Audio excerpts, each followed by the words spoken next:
പാൽപ്പേട ഉണ്ടാക്കുന്ന വിധം സിമ്പിളായിട്ടുള്ള രീതിയിലാണ് നമ്മളിവിടെ ഒരു പാൽപ്പേട ഉണ്ടാക്കാൻ പോകുന്നത്. ചട്ടി ചൂടായതിനു ശേഷം മാത്രം പാലൊഴിക്കുക.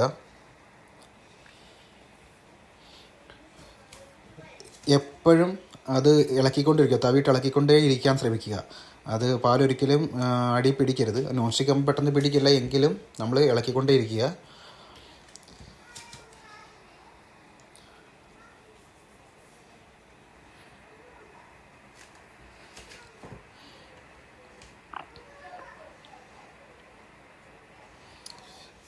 പാല് ഒരുമാതിരി തിളച്ച് വറ്റി കഴിയുമ്പോൾ നമ്മൾ പഞ്ചസാര ഇട്ട് കൊടുക്കുക. പഞ്ചസാര ഇട്ടിട്ട് നല്ലോണം ഇളക്കുക.